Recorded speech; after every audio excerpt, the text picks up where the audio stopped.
The Coach Curl podcast is brought to you by Think and Grow Business, the home of the Think and Grow Business Mastermind. If you're serious about growing your business, get serious and join a mastermind group today. Find out more at thinkandgrowbusiness.com.au. Hey there, it's Tony, Coach Curl here, and today, thank you for joining us for episode, I think we're at 112. So thanks for joining us for episode 1112. Today we're looking at the importance of team. Way to go, guys. Way to go. Keep it going. Good job, guys. All right, Paul, I see you. All right, John, let's finish. Coach Curl. Great job, guys.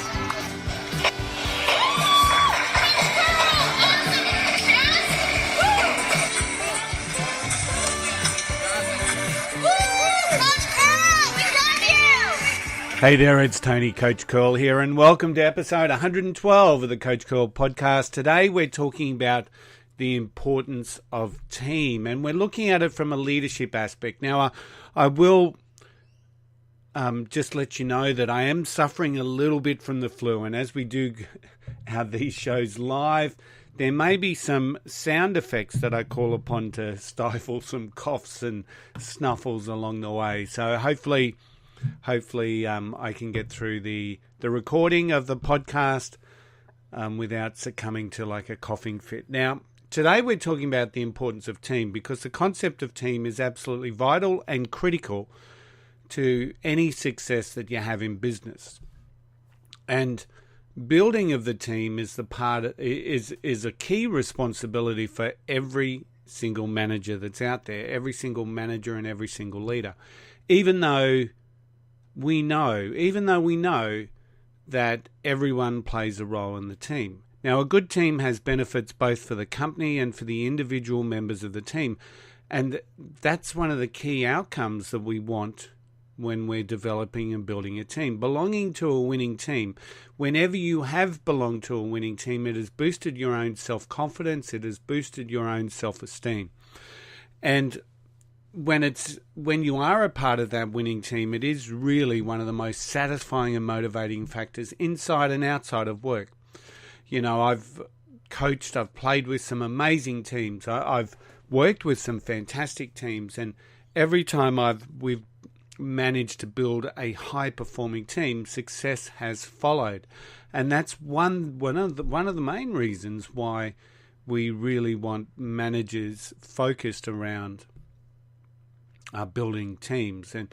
And we start by thinking about what is a team, and what is a team and what does it mean for each and every one of us in the organizations that we're in. So a definition of team is really quite simple. It's just a group of people working on a shared purpose. But one of the things that I really want to focus in on here is a team is two or more people. So I work with leaders who may only have one direct report, and they say, Tony, it's not really a team. Well, it is. You are a team. A team is two or more people, but so is a group. And this is a clear definition that I really want you to take away. A clear definition. Because it's not as exciting talking about how to build a better group. We don't have leaders putting in their resumes, I'm good at group building.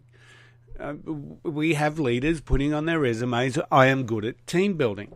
So a team is a group of people who work together to achieve a shared purpose. By shared, we mean that all team members have the same understanding of what their purpose is. So a good team will have a purpose, they'll have a shared vision. A team is cohesive. They have a sense of being part of something bigger than themselves. They do not have to be working on the same task. Now, this is the important thing as well. Do not have to be working on the same task, nor do they need to be working in the same location. But they still must feel as if they are an important part of the collaboration. The way they work together enables them to work better as they use each other's strengths. They perform better together than they would as a group of individuals. And there's that group word again. They perform better together than they do as a group of individuals. And one of the misnomers is that team building is one of those vague misused terms that managers call into play whenever their team's work performance may become sluggish or getting a little bit out of whack. So team building is one of those vague, misused terms. You know, we talk about I need to build my team only when performance is down. But the reality is that we need to be working on building that team. We need to be intentional in building that team each and every day we're working. So there's a lot of team building activities that you can do. But in my experience, I've never seen an afternoon of abseiling or high ropes courses or going out on hikes, or even worse, getting on the terps at the local pub. I've never seen one of those translate into long-term sustainable work performance. Never. Unless, of course, it has been drilled into the daily intentional activity of the team and the team leader. So that's the reality. Team building occurs every single day. It doesn't occur in a day, and that's a little bit of a different slant on John Maxwell's leadership develops daily, not in a day. But so does team building. You can't expect to take your team out on a team building exercise and suddenly they become a team. It just doesn't happen. There needs to be some daily intentional stuff that works towards that. So it's about understanding the roles that everyone plays. It's about understanding the strengths that everyone has. It's important to have an effective team structure that fits in with the overall performance value of the team. Now, the building of the team requires a great deal more effort than simply recognising that we've got strengths and roles that have to be taken into account. The team building offers members of a work group a way to observe and analyse behaviours and activities that hinder their effectiveness. So when we're talking about working and building a team, we need to be able to observe the behaviours that we want to create and build a better team, but we also need to have a way to autonomously manage the behaviours that we don't want. And for the team, in some respects, to be working together in managing and self-managing that performance. While the underlying purpose of team building is to develop a more effective work group, the specific purposes of the process will depend largely upon the assessment gathered during that initial stage where a leader is looking at how do they build a better team. So they need to have some observation, they need to have some data sets. But usually what you'll see within a team is there are three issues, and there are three common issues that we see within teams. One is there is a lack of clear goals and expected performance outcomes. So that's a real issue. How can you achieve what you don't know what you've got to achieve? You know, and because of that, we have very confused, ambiguous performance outcomes, and we have inconsistency around driving performance. Another one of the issues that we often see within teams is interpersonal conflict and distrust.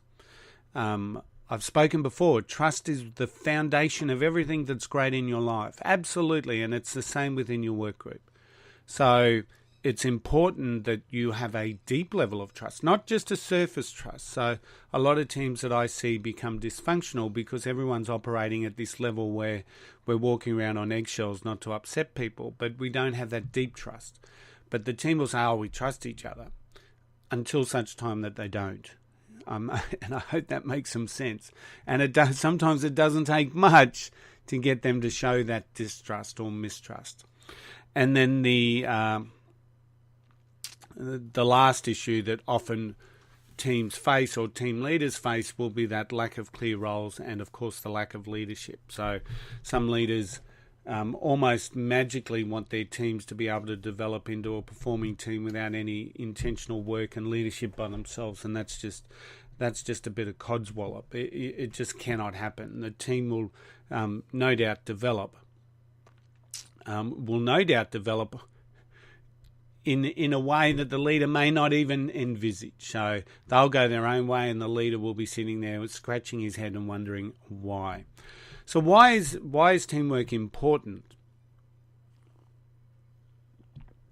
So teamwork allows individuals to expand on their own skills by learning from others, as well as giving them the opportunity to share their existing skill set with other members of the team. The overall goal of teamwork is to create a positive environment where people work collaboratively to achieve a common goal. It is a group of people sharing and learning from each other.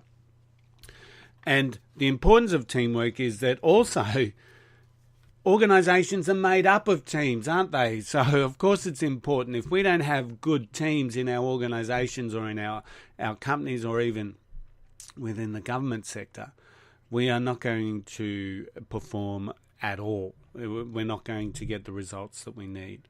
So there's a lot of research out there, and it supports that organisations with clearly defined teams are more successful when compared to those that are a one-man show. So teamwork is the oil that makes the team work. It also enables smoother movement towards targets. It maintains momentum for longer and can help employees overcome obstacles. So there's a lot of good reasons to be doing this. So why is teamwork important? Let's look at a number of things specifically. We increase efficiency. So if you've got a high-performing team, you are going to be an incredibly efficient team. So, and part of that reason is because we're working towards that common goal or a set of objectives, and the whole process becomes simpler and more efficient along the way. From a management perspective, encouraging teamwork in the workplace will allow your company or department to take on additional work and in turn generate extra revenue without having to hire more staff, because we have the all hands on deck scenario. So if we've got a high performing team, we increase in efficiency. Number two, why is it important? Idea generation. One of the greatest benefits of working in the team is the inspiration and ideas that can come from group discussions. How often have you seen that happen? A group get together, start talking about a problem, and creatively they come up with a number of different ways that can be solved that may not have been able to come through just individuals thinking by themselves. That ability to be able to brainstorm is really key. And when you've got a work team that is high performing and highly autonomous, those ideas are much safer to present, and people feel a lot more confident in talking through their ideas and sharing their ideas and putting forward their ideas. So a goal for a leader needs to be to create that independent thought, that courage within the team, that opportunity for highly autonomous and highly skilled teams. Working in a team creates a learning experience. As mentioned above, teamwork is important in the workplace as it brings people together on a shared goal and a shared mission. And these people come from different backgrounds and levels of experience. So we're getting the ability to learn from each other, to learn from my skill set, to learn from your skill set, to be able to share the skills that I have and for you to share the skills that you have. So individual team members serve as educational resources to other employees in a team environment. And that's important as well. In a good high-performing team, we have enhanced communication. I've seen too many projects fall over because of the lack of communication or ambiguous communication or no communication. So it's the key to success. Communication is clearly the key to success in any project. So because of the teamwork facilities, because of the concept that we're building trust with each other, because we've got that open collaborative environment, because we've got that ability to be able to bounce ideas off each other, communication is enhanced within a team environment. So there's another reason why teamwork is so important. It supports the network. It shares the workload. It supports the network and shares the workload. So when you're working in a team towards a common goal, the workload tends to get shared in an ideal team. Now, I know that there are teams, and you may be listening to this and you're a member of the team where most of the work is being fostered and thrown at one particular person. That's not a team. That's not a team. That's people abusing someone. You know, when you've got a high-performing team, the workload is shared, and you have people putting their hands up to take on some of the workload if they see that other work is getting thrown at people and it's becoming just too much for them. So in a good team, it becomes a supportive network and we share the workload. So that's important. And if you can sit back and observe your team and not see that happening, it means that you've got a little bit of work to do in relation to team building. And just there's two final little things here. One is being part of a team makes work just that little bit more fun, doesn't it? We've all got a shared common goal. We're going to work towards it, but we're also going to have some fun along the way, and we're going to give each other high fives as we hit goals and as we hit targets. Of course, being in a good, highly productive team, we're going to have a little bit more fun. And the last thing is that it does create a little bit of healthy competition between the team members. So as long as that doesn't take over from the team members, that shouldn't be a drama. But I've seen healthy conflict develop into unhealthy conflict, and that's when we start to say, well, maybe that's not what maybe that's not what we should be doing. But it should create some healthy competition where people are willing to serve the team and create that competition so that the team wins, not that individuals win.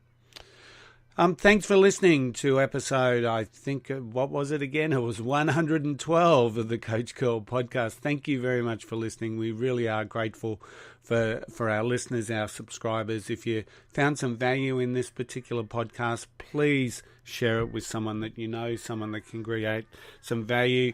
Whatever platform you're listening on, please, we are always grateful for 5-star reviews. The better the reviews, the more reviews that we have, the more likely that our podcast may be recommended to others who may be in need of exactly what it is that we're talking about. So thank you very much for listening. As per always, a big shout out to Think and Grow Business. Think and Grow Business, improving the performance of people in business. You can check them out at thinkandgrowbusiness.com.au. Don't forget, I've written a book. It's called Seriously Simple Stuff to Get You Unstuck. Available where all good books are sold online, or it's available. You can pick up a signed copy over at my author's page at tonycurl.com.au. 20% of every book sold goes to support the wonderful people at Carter's Cause, raising funds and awareness for the great work that Heart Kids do here in Australia, raising funds and helping out the families and the kids born with congenital heart disease. A new one in the mix is Totally Builderall. They're an all-integrated digital marketing platform. We certainly use the product.